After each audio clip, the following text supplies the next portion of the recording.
পশ্চিমবাংলার মুর্শিদাবাদ এবং কাশ্মীরের পেহেলগাঁওয়ে ঘটে যাওয়া নরকীয় সনাতনীদের উপর চরম হত্যাকাণ্ডের প্রতিবাদে এবার কলকাতা প্রেস ক্লাবে গত 1 মে জয় মা কালী ধর্মসেনা নামক সংস্থা সমস্ত হিন্দু সনাতনীদের একত্রিত হওয়ার ডাকে এক সুন্দর সাংবাদিক সম্মেলন সেরে ফেললেন। তারা এদিনের সাংবাদিক সম্মেলনে বলেন, পরবর্তীকালে যদি কোনো সনাতনীদের উপর কোনো রকম সম্প্রদায় আক্রমণ করতে আসে, আমরা তার যোগ্য জবাব দেব।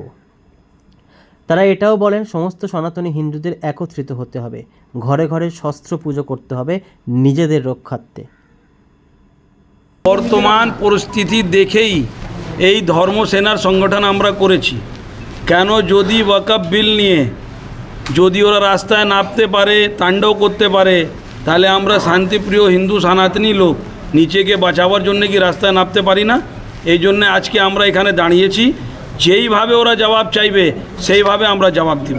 কিন্তু সনাতনী হিন্দুরা তো বোধহয় এখনো ঘুমিয়ে আছে। না, ঘুমিয়ে কোথায়, ওনারা জেগে আছেন।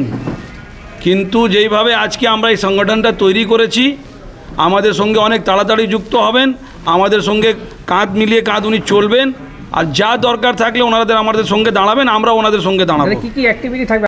সবথেকে বড়, আমরা মুর্শিদাবাদ, আমরা আমাদের সংগঠন থেকে আমরা এটা প্ল্যান করেছি কি আমাদের প্রথম আমরা মুর্শিদাবাদ যাব। মুর্শিদাবাদ গিয়ে ওইখানে আমরা নিজে ভাই বোনদের সঙ্গে দেখা করব। আমাদের যা মন্দির ওইখানে ভেঙে দিয়েছে, সেই মন্দিরে গিয়ে আমরা পুজো পাঠ করব।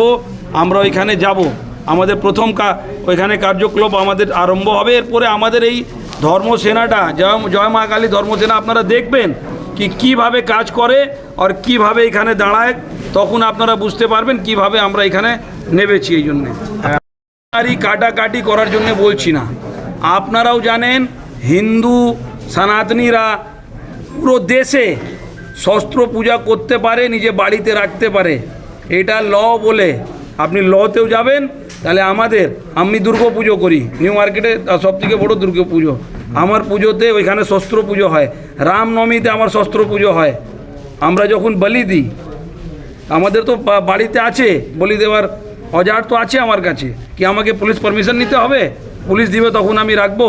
সব ঘরে আমাদের এজেন্ডা ক্লিয়ার, অস্ত্র পুজো করতে হবে, অস্ত্র পুজো করতে হবে। কেন করতে হবে না করতে হবে মানুষ জানে।